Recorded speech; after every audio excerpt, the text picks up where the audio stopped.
பெரியார் நகர் மருத்துவமனை வாசலில் தான் நிற்கிறேன்.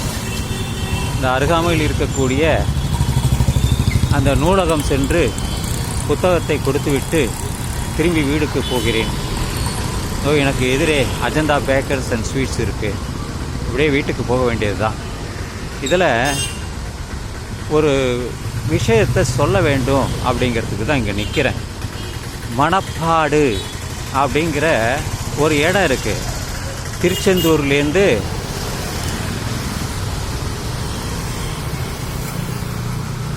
தூத்துக்குடி போகிற வழியில் அந்த மணப்பாடுங்கிற இடம் இருக்குது. அது ஒரு மீனவர்கள் கிராமம். கடல் கரை இருக்குது. அப்படியே வந்த அந்த சர்ச்சு பார்த்தா ரொம்ப நல்லாவே இருந்தது. கடற்கரை இருந்தது. கடற்கரையிலையும் இப்படி நிறையா பேர் வந்தாங்க.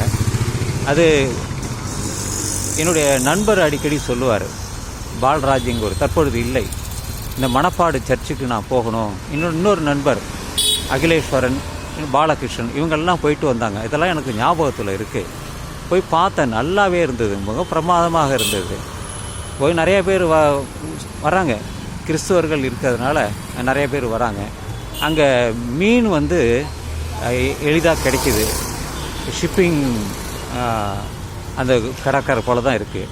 அங்கேருந்து மீன் பிடிச்சிட்டு அதை வறுத்து கொடுக்குறாங்க. அப்படிலாம் கூட வாங்கிட்டு சாப்பிட்டாங்க. இதெல்லாம் நாங்கள் ஒரு வேனில் தான் வந்தோம். அதை பார்த்தோம். நான் பல மாதா கோயிலுக்கு சென்று வந்துள்ளேன்.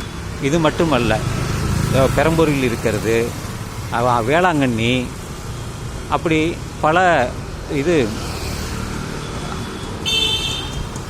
பல மாதா கோயில்களுக்கு சென்று வந்துள்ளேன். எனக்கு எம்மதமும் சம்மதம் தான். எந்த மதத்து மேலேயும் எனக்கு ஈடுபாடு கிடையாது. அது வெறுக்கவும் கிடையாது. போயிட்டு வர்றது நம்மளுடைய விருப்பம்தான். அப்படித்தான் அந்த இடம் போயிட்டு வந்தேன். தேவாலயம் நல்லா இருந்தது, பார்த்தேன். கடற்கரை இருந்தது, நல்லா இருந்தது. ஃபேமிலியோடு போனோம்.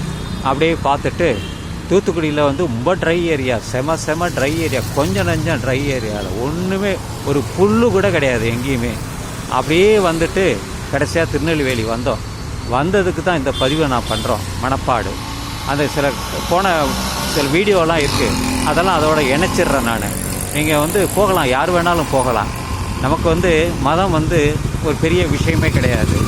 எல்லோரும் எம்மதமும் சம்மதம் தான்.